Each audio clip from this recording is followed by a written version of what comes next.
There it goes. Hello everybody.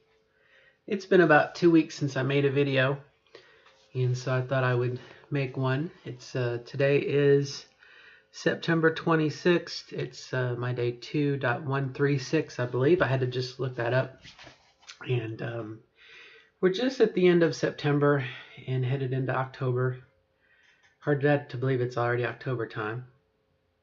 And like I said, I hadn't made a video in 2 weeks, so I thought I would just touch base.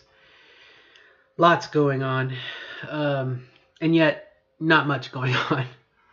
As far as the transition goes, I think we can. Was the transition over? I had an incident about 5 days ago where I was peeing, and I had trouble peeing, and a lot of blood came out, and my urinary area was bloody, and I wiped and I cleaned it like with a Q-tip area, and it came back bloody. And so I passed, I guess, blood in my urine. Since then, nothing. It's been, clear or yellow. And I go a couple of days to go get a checkup with the surgeon. Initially, I was concerned. I thought that maybe the urinary tract had collapsed again, or it was in danger of closing up or something, but it didn't. It was like the next day everything was cool, and it's been good ever since. So I don't know how common that is, but it really did scare the heck out of me. I was like, oh no, now I gotta go have surgery again. Probably the crux of this video, a bit of an update on me. I haven't had a full night's sleep really since May. I've been waking up in the middle of the night, and I finally went to my endocrinologist, and she did a cortisol test on me. And my cortisol is the hormone, the chemical that it's like your flight or fight response. It's what makes you get up and go. And so I was like on full throttle all of the time. And, basically I couldn't sleep. It was making me nervous, making me jittery all the time. And so my endocrinologist had put me on something, a natural supplement to help, after she did the test for the cortisol, to kind of help bring me back into balance. And apparently there's some sort of feedback loop that happens with your body. You don't get enough sleep, so therefore your body makes more cortisol, and because it has more cortisol, you don't get as much sleep, so it just kind of builds on itself. And I could almost imagine that since my surgery in May or March, that was kind of the cycle that was set up. And by the time March to May just got to be to where it was past a certain threshold, and I couldn't sleep. So I've been on this supplement for about almost 2 weeks, and it has made a bit of a difference. But I also went to I had a colonoscopy done because my irritable bowel syndrome was going off the hook. Again, nervousness, cortisol. And he put me on a couple things to help me sleep through the night. And that worked the first night. So I guess really I've had one good night's sleep. And that was probably because I was knocked out of my butt, on my butt from drugs. And that's kind of bounced back. So I'm still waking up every night, somewhere between 3 and 4. I'm lucky if I can go back to sleep. Usually, I wake up and I am in bed and I'm like, okay, turn over. And then it's like, I'm awake and I can't go back to sleep. And we've tried different things. I thought it was problem with my urinary tract, a problem with my I can't think of the whatever closes your urinary tract. So I was on Flomax for a while. That didn't do anything. We thought it was my high blood pressure. That took care of that. It's still, again, there's something going on. And it may very well be the cortisol. That's what's one explanation. It's, measurable. I took the blood test and I have high cortisol.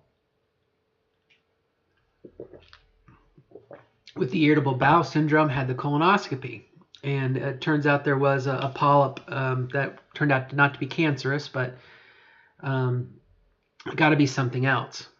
And so yesterday I had a CT scan. I don't know the results of that yet, as to see why the irritable bowel syndrome is kicking my butt. I think it's stress. So probably the last couple of weeks has been narrowing different things, what it could be, and we'll see kind of what happens. I think a large part of that is some stress, some work-related stress, and I'm doing what I can to take care of that. And today,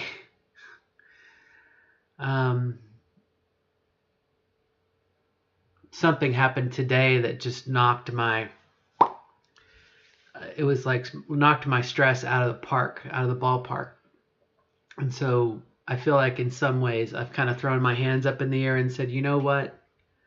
Whatever happens, happens. And so I'm hoping tonight I can sleep, if that is the reason. Again, we're eliminating possibilities. We're down to cortisol, something funky with me in the pain. Like I said, my irritable bowel syndrome could be something, I don't know what, but, I don't know, could be stress from work, etc., etc. So, in some ways, I feel like I blamed post-surgical depression for some of that. And again, it may just very well be my job. And luckily, fortunately, that's something that, hey, you look for another job. The suicide bug is there, and I felt it today even. Like I said, my stress level, it was like, like I couldn't react to it. I was so flabbergasted, and I had thoughts of suicide. But I can tell you, I don't know how many days ago it was that I woke up and I was like, you know what? I'm tired of this. I'm tired of not being able to sleep. I'm tired of these feelings. I have to do something about it. And I sat on my bed for a good 30 minutes debating. Obviously, I'm here, so you know what I thought about and what the outcome was, but I was ready. But let me talk a little bit about suicide, if I could.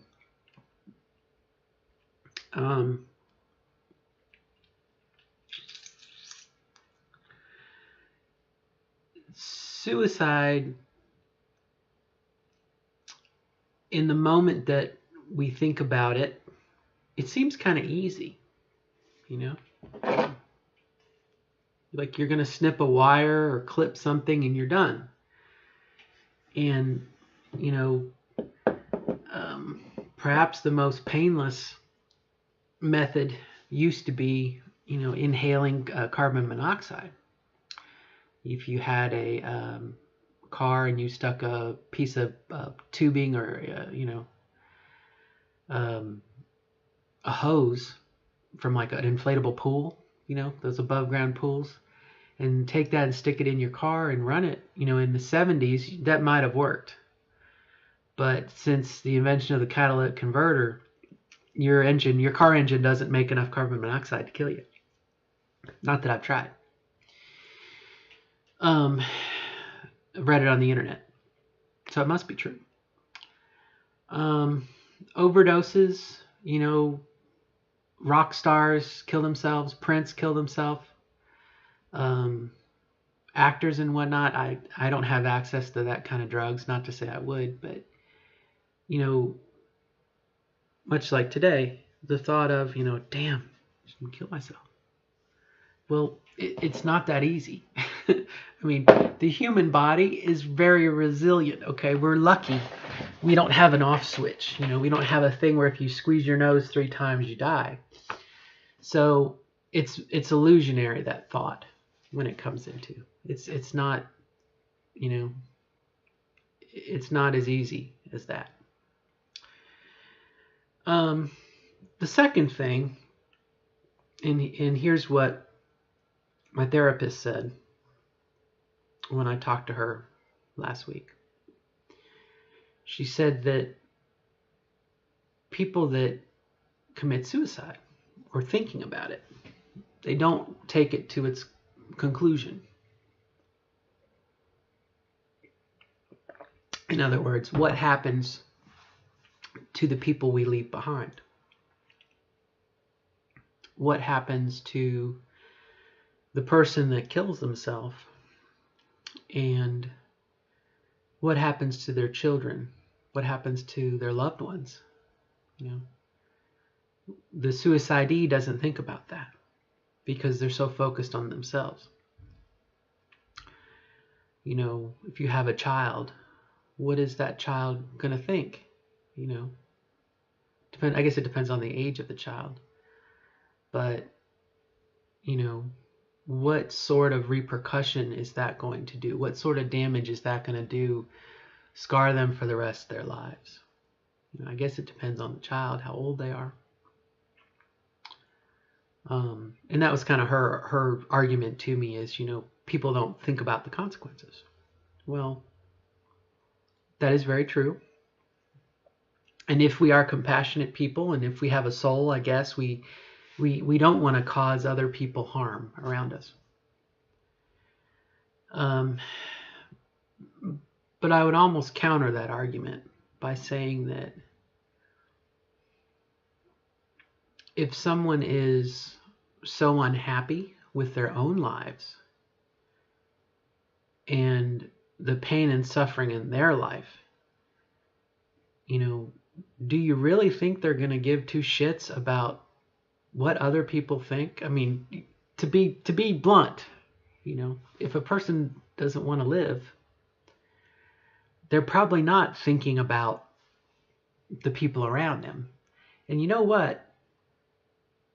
If they're dead, they're not going to be thinking about it. You know what I mean? I guess it depends on your religious beliefs or what you think happens when people die. But, for the suicidee, they're gone. I mean, their problems are over. Now, unfortunately, in the land of the living, we inherit their problems. But again, my therapist was saying, the amount of trauma, particularly for the person who discovers the body, the scars that it does, and maybe some of that was, to make me feel guilty but obviously I'm here talking right now, so you know what my decision was, to put up with the shit and move on, maybe. So that's kind of my thoughts on suicide. And back to the things with me and like my job and stress and whatnot.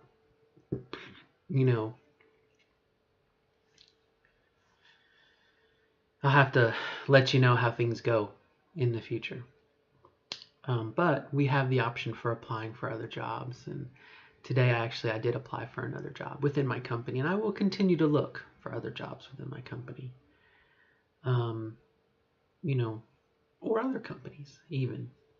Although I doubt I'd find something. But you never know till you try. It's a lot easier to say, oh, poor me. There's nothing. So on that thought, we'll go more poor me. And that is somewhat, I have begun to feel isolated. And of course, my therapist would say, well, what have you done to not be isolated? In the last month, I've moved, I've dealt with, selling my house, moving into a duplex. transferring my daughter's school, juggling this, doing that, closing, everything else. And and my condition of sleep or not sleep is leaves me not being very sociable. And so I think my therapist would say, and she has said, that I'm hiding. And it may be true. I'm isolating myself. But I do feel very isolated right now. And maybe that'll change, as I begin to get more sleep and I begin to be more sociable. I actually played a game of Dungeons and Dragons last week and had a blast. So I feel like my isolation perhaps is coming to an end. But I definitely feel very isolated. I am a parent, and the majority of my time is invested in my daughter, as it should be. But it's hard when my boss, for example, has no children, and she's a little older by about 20 years. So she doesn't understand me wanting to get home to spend time with my daughter. Or I'm not 20 years old. I'm not 24 years old and single. I have obligations, and so that probably sounds like a cheap excuse for being lonely, but it is. It's true. I did sign up for OkCupid, and I paid to be an A-list member so I can see who looks at me, and I can, more. I think you get to do more searching and whatnot with it. And, initially there was a flood of well-wishers, so I guess just swipe left or swipe right or click on you or whatnot. But I think, again, once they read my description and, in the first section, I wanted to put, as an honest person, I have to tell you, I'm transgender. I'm a post-op transgender woman. I have a vagina. I almost wonder, rightly so, is that a deal breaker? And will I be lonely for the rest of my life? Will I be alone for the rest of my life? My daughter is becoming her own young woman, and she's going to do her own things. And so, again, what do I do? By the time I come home and take care of my daughter and we do homework and everything, it's 8 o'clock, and I can't just go out and do something with someone. You could say that's an excuse. It probably is, but it's true. Again, I'm not 20 something years old. But I guess there's the future to see what happens, which is probably another reason why when we have those feelings, those dark feelings of suicide, if we can pull through it and realize that there might be an opportunity at a later date, everything is not right now. But I do wonder, I do question, and I have definitely withdrawn somewhat. I've withdrawn somewhat from church. I know I have. And again, that's on me. At the same time, and people want to do stuff during the week, which again is great when you're single, but it's on a day like today, I put in 11 hours at my job. I'm lucky to be, awake. I need to sleep, and of course, like I said, for the last 3 or 4 months, I haven't been sleeping.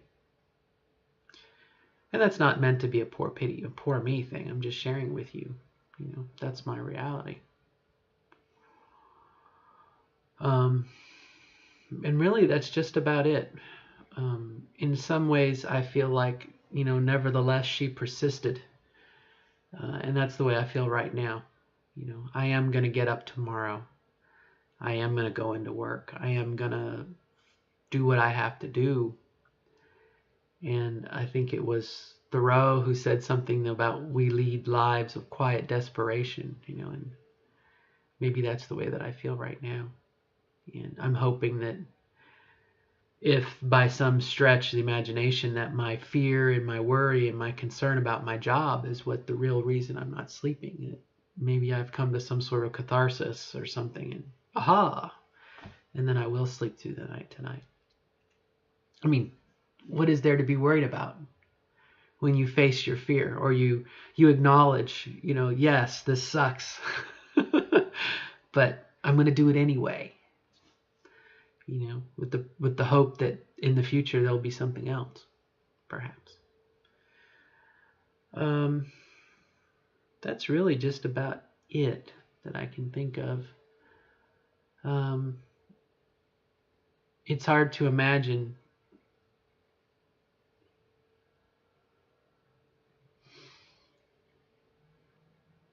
somewhat just the journey that we've taken together, or the journey that we're on. And you see people who, in their first year of their transition, and I'm so happy for them, and yet I feel so miserable where I am.